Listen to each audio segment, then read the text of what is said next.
खरं तर अगदी अलीकडं मी चित्रकलेवरचं एक पुस्तक वाचत होतो आणि त्या पुस्तकामध्ये अमोल पालेकरांनी एक खूप छान निरीक्षण नोंदवलं. साधारणपणे आपल्याकडे श्रीमंतीची खूप वाहवा होत असते. त्यांनी एवढे करोड कमवले, यांनी एवढे करोड कमवले. म्हणजे भाषा पैशाचीच असते. पण अमोल पालेकर एके ठिकाणी म्हणतात की आपली एक सामाजिक व्यवस्था जी आहे ती साधारणपणे जसं एखादं मांजरीचं पिल्लू जसं डोळं उघडतं. खरं तर मांजरीच्या पिल्लाला डोळे उघडायला खूप वेळ लागतो, खूप काळ जातो त्याच्यात आणि डोळे उघडल्यानंतर सुद्धा त्याला दृष्टी तशी खूप उशिरा येते. मग एकंदरीतच आपला जो काही समाज असेल तो समाज अशा पद्धतीनं आहे.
म्हणजे चित्रकला अगदी आपण व्हॅन गॉग, त्याच्या अगोदर लिओनार्दो दा विन्सी ची जरी असली, यांच्याकडून आलेली असली, प्रचंड मोठा वारसा आहे जागतिक पातळीवरती. पण तरीसुद्धा एक भारतीय समाज व्यवस्था म्हणून आपण त्या मांजरीच्या पिलासारखेच आहोत, अजून डोळे उघडायला.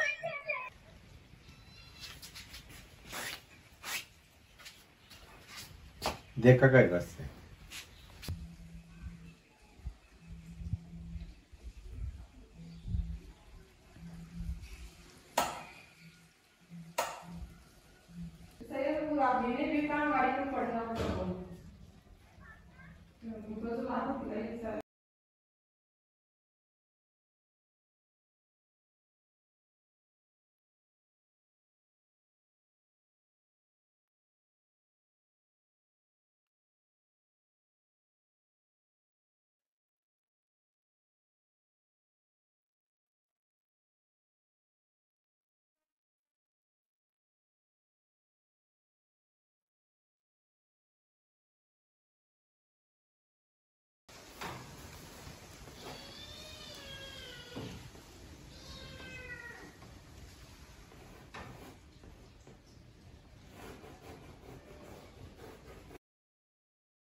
काय सवी.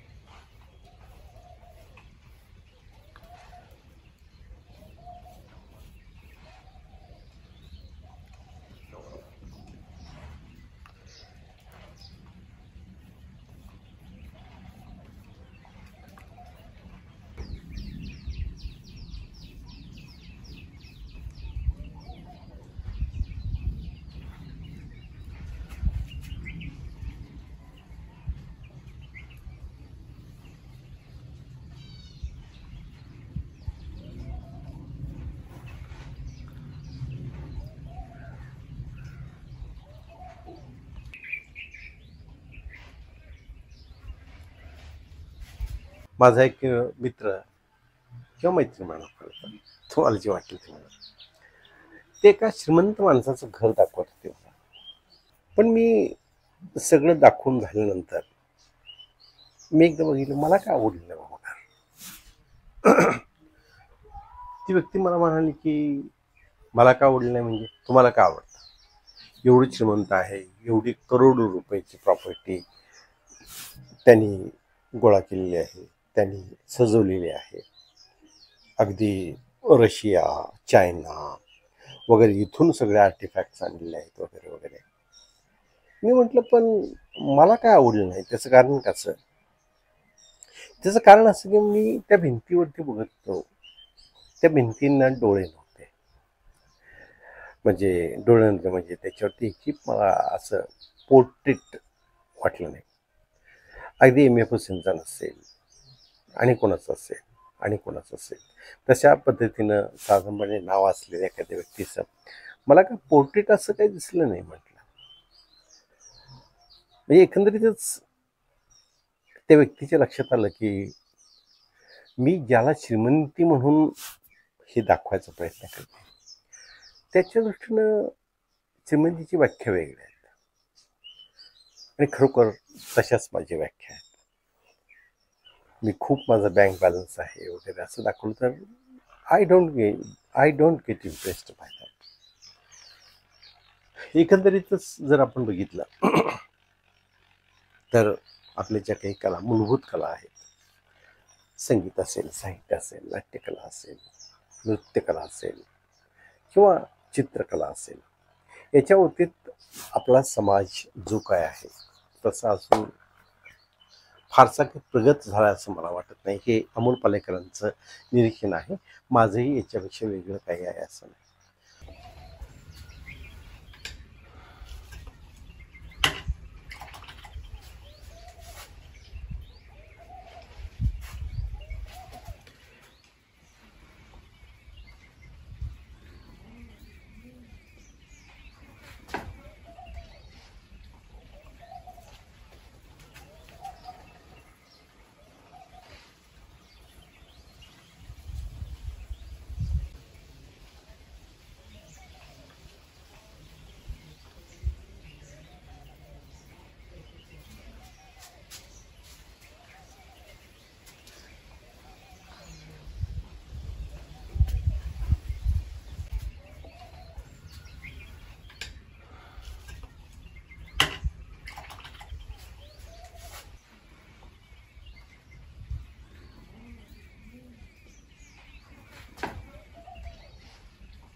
अगदी भारतीय समाज व्यवस्थेचा विचार केला, भारतीय समाजाचा विचार केला तरी आपल्याकडं अगदी विचार केला तर आबालाल रेहमान असतील, गोपाळ दिवसकर, हळदणकर पितापुत्र असतील किंवा अगदी ज्यांच्या चित्राच्या एका लिलावामुळं वासुदेव गायतोंडे त्याच्या अगोदर होतेच, पण वासुदेव गायतोंडे हे जनसामान्यपर्यंत पोचले कारण त्यांचं जे एक चित्र होतं ते चित्र जवळजवळ 24-25 कोटी रुपयाला, आताच्या चित्राची किंमत तर जवळजवळ 49 कोटी रुपये आहे. 49 कोटी रुपये जस्ट जस्ट कॅनव्हास. जे असेल ते असेल, त्याच्याविषयी आपल्याला नंतर बोलता येईल. पण वासुदेव गायतोंडे असतील किंवा अगदी शिल्पकलेच्या बाबतीत जर आपण विचार केला तर गोडसे असतील किंवा बी विठ्ठल, त्यांची तर शिल्प प्रचंड फेमस आहेत. किंवा अगदी अजिंठा वेरूळला आपण गेलो किंवा मुंबईजवळच्या घारापूरला गेलो की अगदी इथल्या जवळच्या खिद्रापूरला गेलो किंवा विठ्ठल रखुमाई मंदिरात जरी गेलो तरी सुद्धा आपल्याला बरीच अशी शिल्प आहेत की जी मन लावून निरीक्षण करावीशी वाटतील. पण करतो कोण?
किंवा एकंदरीत आपली वृत्ती जी काय असेल ती सौंदर्याभिमुख ठेवणं हे आपल्याला तसं एक भारतीय समाज व्यवस्था म्हणून तशी अवघड गोष्ट आहे.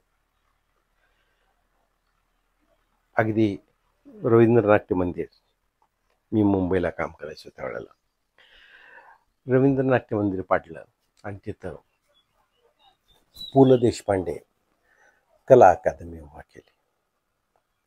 आता रवींद्रनाट्य मंदिर पाडलं त्यावेळेला तिथे एक भिंती पाडली गेली, ज्या भिंतीवरती खूप सुंदर असं चित्र होतं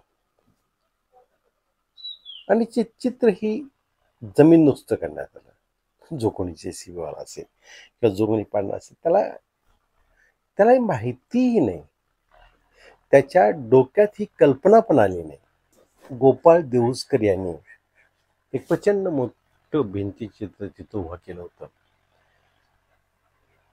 त्या माणसाचे किंवा जो कोणी अधिकारी ते पाडायची परवानगी असेल त्यांनाही काय लक्षात आलं नाही. कदाचित तिथं पैसे असतील तर लक्षात आलं असतं.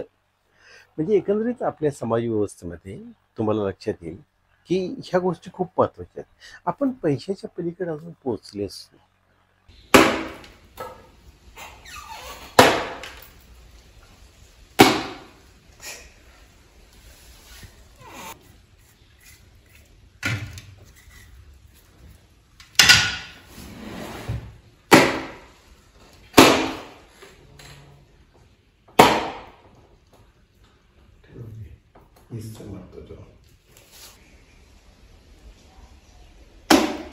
प्रभाकर कोलते यांनीच कुठेतरी म्हटलेलं आहे की we don't paint the objects. एखादं ऑब्जेक्ट पेंट करणं तशा अर्थानं सोपं काम आहे, कारण ते ऑब्जेक्ट तुमच्या समोर असते आणि त्या पद्धतीने तुम्ही ते पेंट करत असता. पण ह्या ऑब्जेक्टच्या पलीकडे असणारं जे काय असेल ते पेंट करणं जास्त महत्त्वाचं आहे. आणि म्हणून ते म्हणतात की वी पेंट आयडियाज. आयडिया, आपल्या डोक्यामध्ये काहीतरी आयडिया असते आणि ती आयडिया आपण अशी पेंट करत असतो आणि याचा विचार केल्यावरच आपल्याला लक्षात येते की ही मोठे लोक का आहेत. आता व्हॅन गॉग तर माझा अत्यंत लाडका आहे. का अगदी सगळीच काही काय म्हणतो त्याला आपण चित्राची पुस्तक माझ्याकडे आहेत अशातला भाग नाही. पण व्हॅन गॉग हा माझा लाडका असल्यामुळे त्यांचं एक पुस्तक मी मुद्दाम मागून घेतलं. व्हॅन गॉगचे हे प्रचंड मोठं पुस्तक, त्याच्यामध्ये त्याची सगळी चित्र माझ्याकडे आहेत, किंवा त्याचं पूर्ण आयुष्य जे काय आहे, मी त्यानं कुठल्या अवस्थेमध्ये ही चित्र काढली.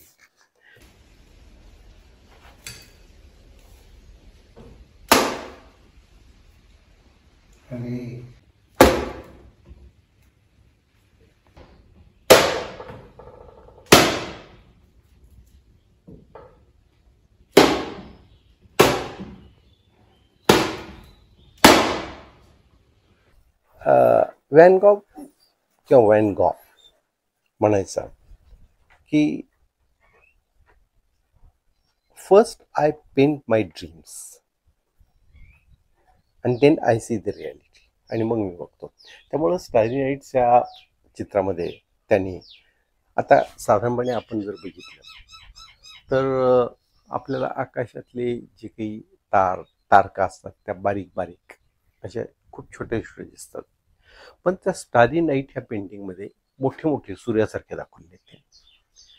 ते का दाखवले? त्यांनी सांगितलं की eyes are mine, I want to see whatever I want to see. कदाचित ते छोटे दिसत असतील, पण don't consider them to be small, they are bright. त्यातलं गाव आहे, त्यातलं चर्च आहे, त्या चित्रामध्ये असं काय आहे माहीत नाही मला. जगातल्या अनेक मोठ्या मोठ्या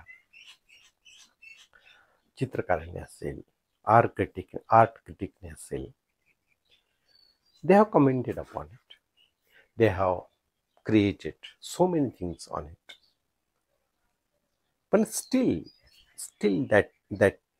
that picture is attracting you. There must be something. माझा एक मित्र गेला होता. अरे संधी, मी ॲम्स्टरडॅमला चाललो बरं का. मी त्याला एकच मेसेज केला, when you are going to Amsterdam, तिथल्या सायकली, तिथल्या पोरी बिरी जे काय बघायचं असेल तर बघ. पण त्याच्यावर एक अत्यंत महत्त्वाची गोष्ट तिथली बघ, तिथलं व्हॅन गॉगचं ओरिजिनल म्युझियम बघ. म्हणजे व्हॅन गॉगची ओरिजिनल पेंटिंग्स तुला काय आहेत तिथं बघायला मिळेल. अर्थात तो गेला होता काही वेगळंच बघायला, आणि काहीच वेगळं बघून बाहेर. तो व्हॅन गॉग त्यानं, मला नंतर मी बघितलं, तू व्हॅन गॉगचे चित्र ओरिजिनल बघितलंस का बाबा तुझ्या ह्या डोळ्यांनी, सफल झालं तुझं आयुष्य. पण तसं काही त्यांनी बघितलेलं मला सांगितलं नाही, याचा अर्थ त्यानं ते बघितलं नसेल. रेम्ब्रासारखा पेंटर असेल, आर्टिस्ट, लॉथ्रिक सारखी व्यक्ती असेल, पोल गोग्यासारखा माणूस असेल, ही प्रचंड मंडळी आहेत. कदाचित आपल्याला एक समाज व्यवस्था म्हणून त्याचं महत्त्व वाटलं नसेल, पण त्यांचं महत्त्व हे प्रचंड आहे, हे आपण लक्षात ठेवलं पाहिजे.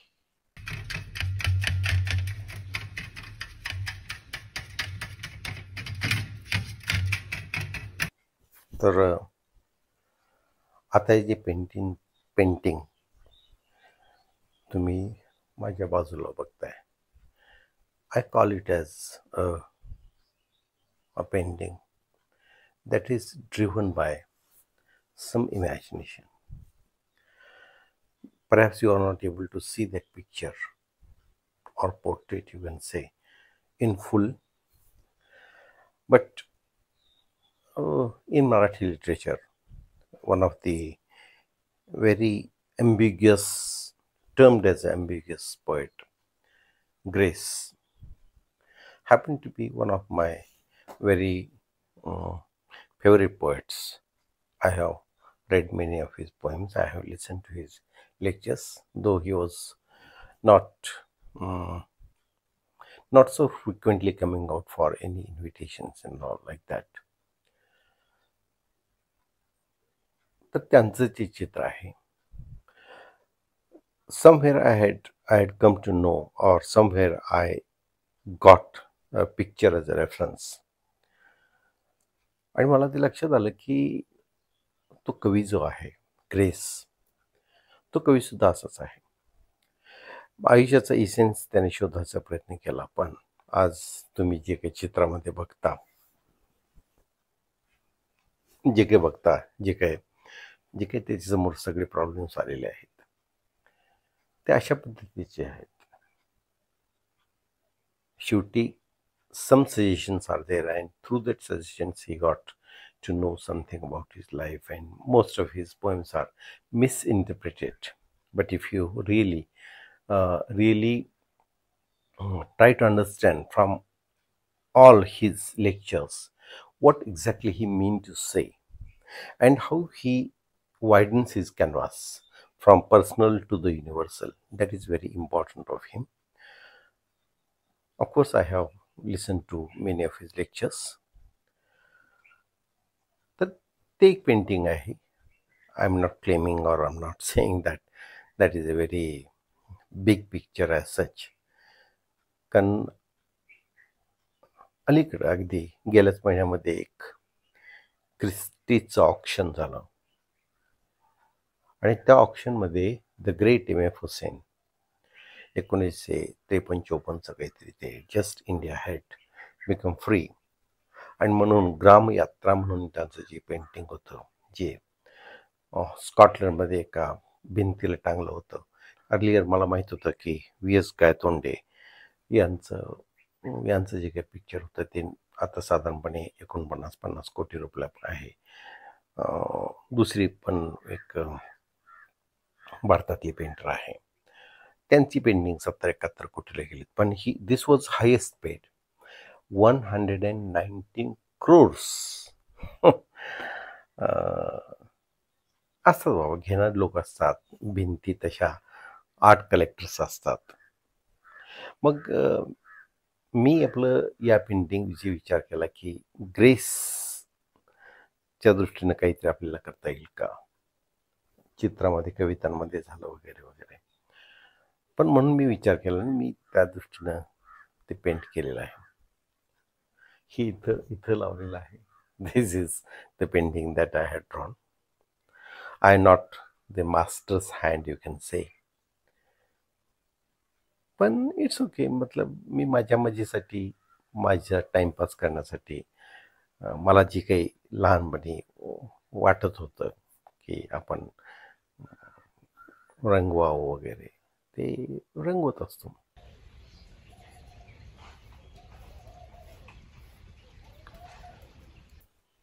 See, basically, ideas are original, and execution of ideas is a different thing.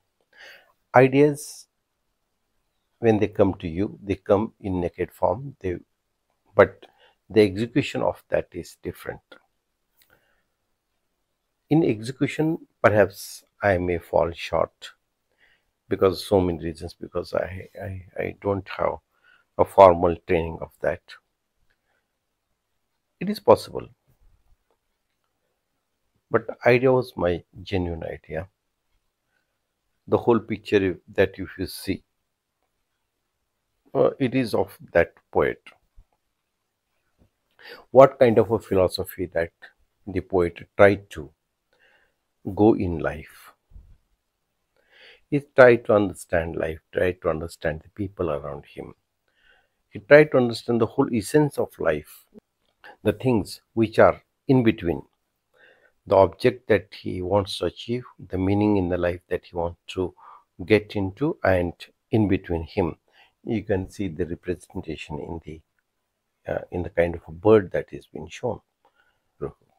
When I was working in Vashi, by that time, I went in one coffee shop, and in that coffee shop, I saw some of the paintings, of course, of the horse, and by horse, it is almost synonymous, or almost it is identical to the paintings of M.F. Hussain. I said, "ये किसके paintings है?" That person, that coffee shop owner person, he said, "ये M.F. Hussain साहब ने दिए." I said, "M.F. Hussain साहब ने दिए हैं?" I couldn't believe it in the beginning. And then he told me the whole story. He said, for every birthday of his, I go to his place, his studio, and I keep a card over there and bouquet over there and come back without expecting anything. But one day, M.F. Hussain himself was there. He thought, I see this card every year. Now you wait, I will give you something. And he, some pictures that were lying, he collected those pictures, 4, 5, 6 pictures he gave, and he said, you take it. I asked that fellow, do you know what is the price of these paintings? He said, I know it.